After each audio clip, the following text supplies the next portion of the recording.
Hey guys, Joe here. Thanks for checking out this video. Really appreciate it. Maybe consider getting subscribed down below there and maybe even consider hitting the join tab. Just a quick reminder, if you become a member of the channel, you are going to get an extra 2 videos per week that are completely ad-free, and that will be every single week. So I'm going to upload 4 videos. You get to get early access to 2 of those videos a week early, as well as some badges and availability of giveaways once we get to a sufficient number of members.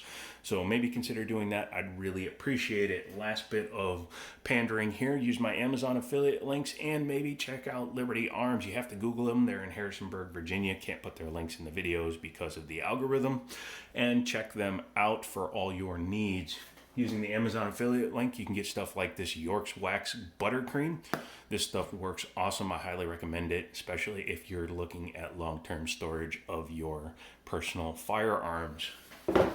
But let's get into the meat and potatoes of today's video. Today's video is on another Ruger. I love Ruger. Ruger is really cool. Their PCC is nice. Their SR 1911s are beautiful. Little overpriced, but very, very, very nice shooters. And of course, they also have the opposite end of the spectrum, carry pieces, home protection pieces, and a mix of the two, which is what we're taking a look at today. We have an empty box here because I already took the firearm out once. I was filming this and I got a phone call. But Ruger sends this particular one out in a cardboard box to save on money. I approve.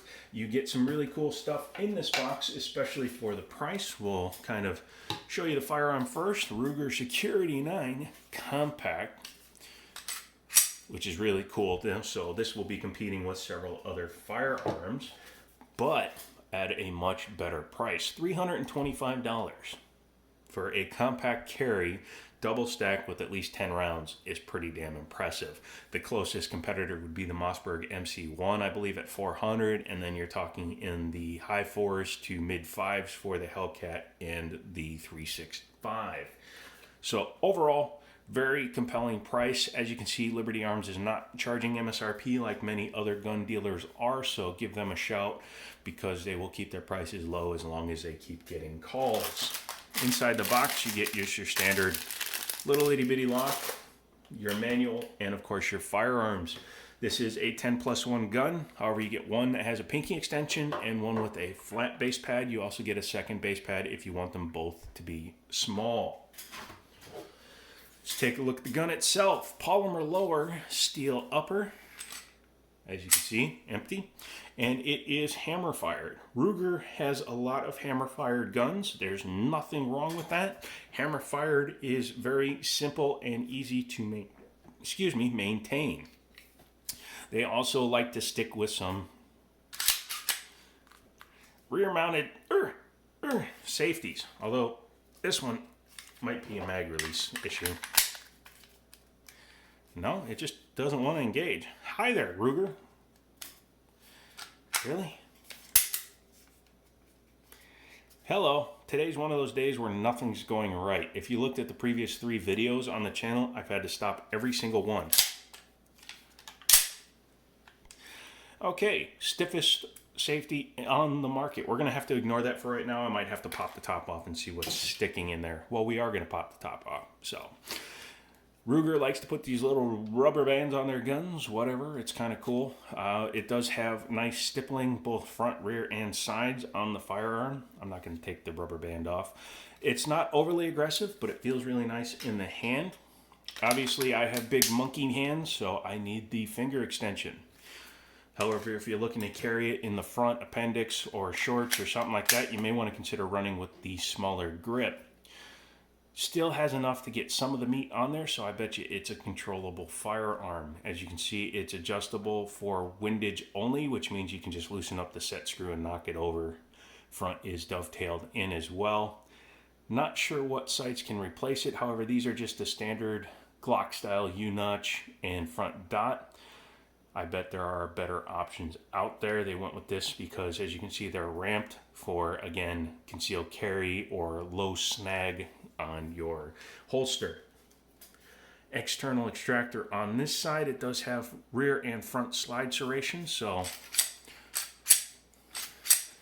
pretty easy to manipulate the slide. It's very smooth. I like that. Shows that there's some precision in the machining. Has a small rail in the front here, so you can put your lights, lasers, bazookas, what have you, and a little bit of serration on the front of the trigger guard. It is horizontal, so it does help for if you are running with your finger up there like I like to on smaller guns.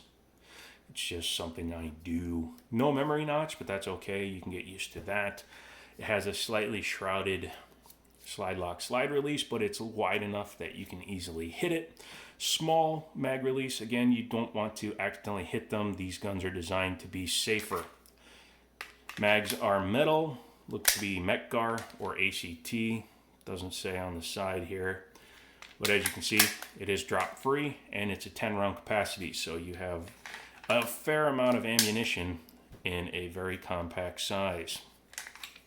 And additionally, with the rear mounted safety that isn't working this time, still can't figure out why that's stuck.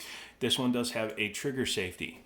Much like Glock, you need to push that in before you can actually pull the trigger all the way.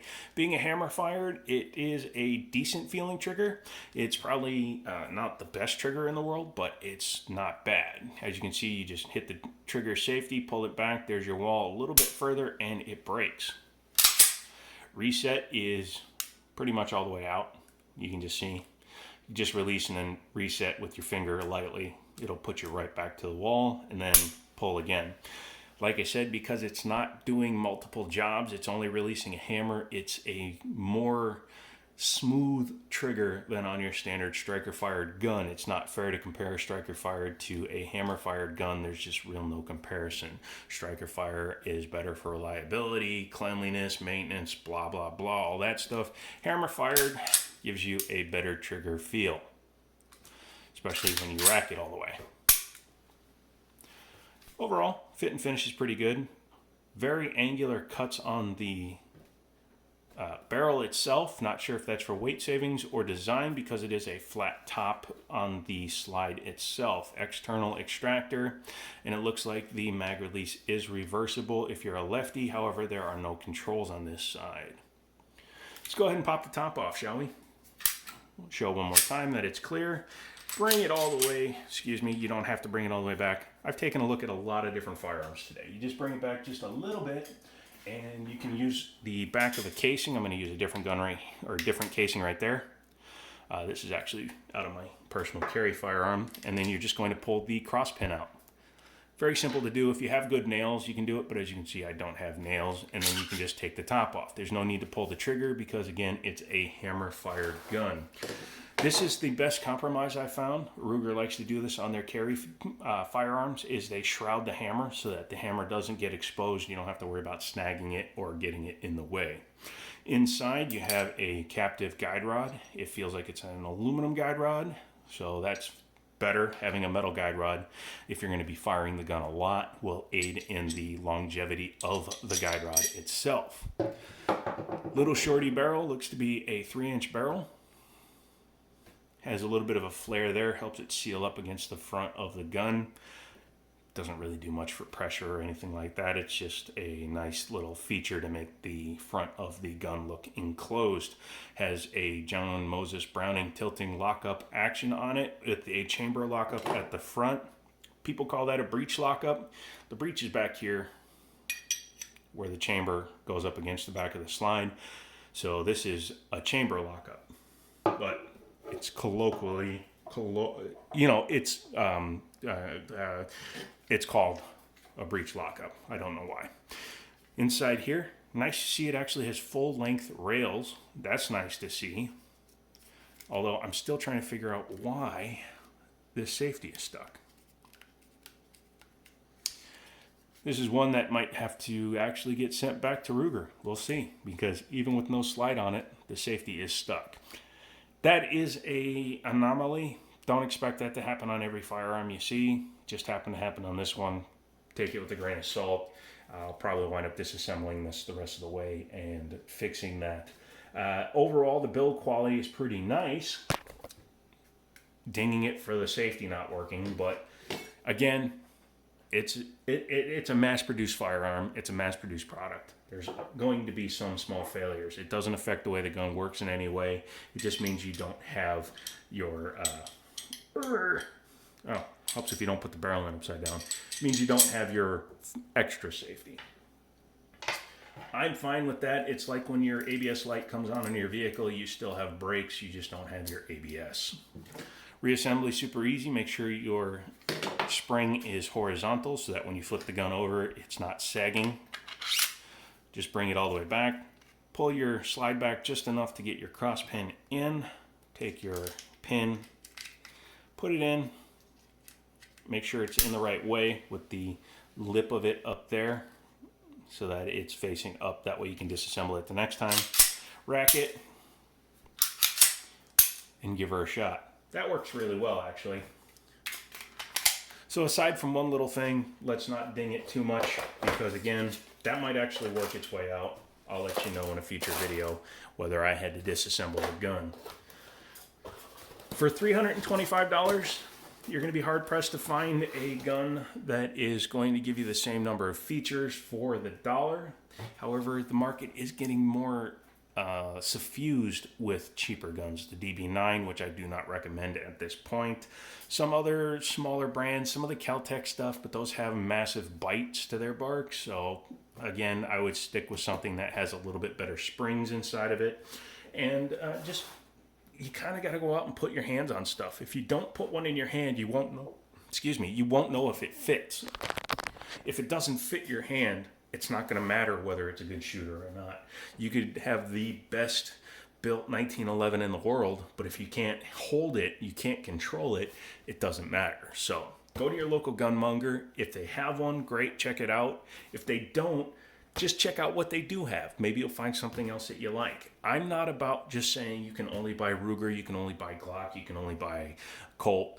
I want you to buy something that you're comfortable with, especially because if I suggest something and you don't like it, you're going to boo-hoo to me, and I don't want that. I want you guys happy. So check them out. Liberty Arms down in Harrisonburg, Virginia. They can ship to your FFL if your FFL is charging too much.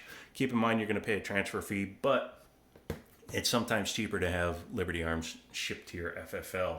That's it. I'm out of here. Again, I will probably post an update on whether or not I had to fully disassemble this to get the safety working. Beyond that, that's about it. So come back next week when you're going to get another 4 videos if you're a member, normal 2 videos if you're not. Peace and hair grease and all that stuff that rhymes with grease. And I'm out of here. Talk to you later.